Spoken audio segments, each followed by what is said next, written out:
ভারত মালদ্বীপ টানাপোড়েনের মধ্যে এখন শুধুমাত্র সময়ের অপেক্ষা মালদ্বীপ থেকে ভারত কবে তাদের সেনা সরিয়ে নেয়।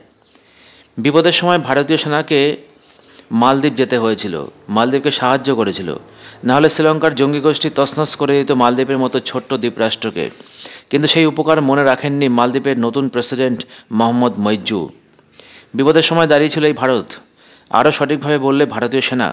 নাহলে শ্রীলঙ্কার জঙ্গি গোষ্ঠী তছনছ করে দিত মালদ্বীপের মতো ছোট্ট দ্বীপরাষ্ট্রটিকে।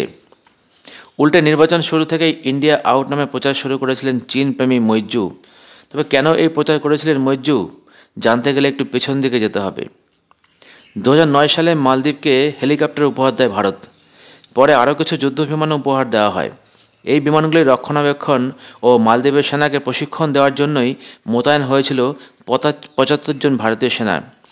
আর মালদ্বীপের সীমান্তকে সুরক্ষিত রাখার জন্য মালদ্বীপের সঙ্গে একটা চুক্তি হয়েছিল 30 বছরের, যেখানে বলা ছিল বেশ কয়েকটি র্যাডার তৈরি করে দেওয়া হবে এবং সেই র্যাডারগুলো পরবর্তী 30 বছর পর্যন্ত ভারতীয় সেনা অপারেট করবে এবং 30 বছর পর সেগুলো মালদ্বীপের হাতে হস্তান্তর করে দেওয়া হবে। সেজন্য মাত্র 75 জন ভারতীয় সেনা সেখানে অবস্থান করছে সেই সময় থেকে। কিন্তু এই 75 জন ভারতীয় সেনা যে একটি মালদ্বীপ দখল করতে পারবে না, সেটা কিন্তু মইজ্জু অর্থাৎ মালদ্বীপের নতুন প্রেসিডেন্টও জানেন। তবুও ভারত বিরোধী প্রচার করে ভোটের বৈতরণী পার করেছিলেন মালদ্বীপের নতুন প্রেসিডেন্ট।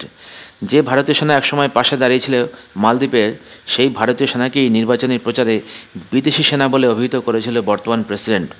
তবে মইজ্জু যা শুরু করেছেন তাতে বিরক্ত ভারত।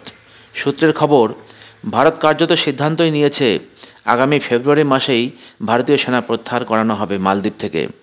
তবে নয়াদিল্লির পক্ষ থেকে মালদ্বীপ সরকারকে সরকারিভাবে এই সেনা প্রত্যাহারের সিদ্ধান্তের কথা জানায়নি। সূত্রের খবর, বিরক্ত ভারতের বডি ল্যাঙ্গুয়েজ এখন এমন যে মালদ্বীপ যেন অতীত অধ্যায়। উপকার ভুলে যা অসভ্যতম শুরু করেছে মালদ্বীপ, সেটা করতে থাকুক। সেদেশে উপকারও আর করতে চায় না ভারত।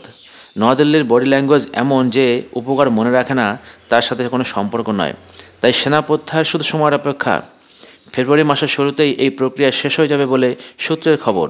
সেদেশে থাকা 75 জন ভারতীয় সেনার কাছেও এই সিদ্ধান্ত বেসরকারিভাবে পৌঁছে গেছে বলে জানা যাচ্ছে। আর ভারতীয় সেনা প্রত্যাহারে যদি মইজ্জু ভেবে থাকেন নৈতিক জয়, তবে ভারতের পাল্টা দাবি, দেশের প্রধানমন্ত্রীকে কেউ আক্রমণ করলে তা রেয়াত করা হবে না। লাক্ষাদ্বীপ বনাম মালদ্বীপের বিতর্কের মধ্যে এমনিতেই ভারতীয় পর্যটকের সংখ্যা হু হু করে কমেছে। মালদ্বীপ অর্থাৎ যে দেশের পর্যটন শিল্প অন্যতম ব্যবসা, আর সে দেশের জিডিপির 40% আসে এই পর্যটন ব্যবসা থেকে। আর এছাড়া সবচেয়ে বড় কথা হলো, যত পর্যটক সেখানে যান তার 40% হচ্ছে ভারতীয় পর্যটক। তারা মোটামুটি যাওয়া কমিয়ে দিয়েছেন, সেটা কমতে কমতে মাত্র 5%-এ গিয়ে দাঁড়িয়েছে। তো এখানে ভারতীয় পর্যটক শূন্য করা মানে ঘুরপথে নিজের ভাত মারা।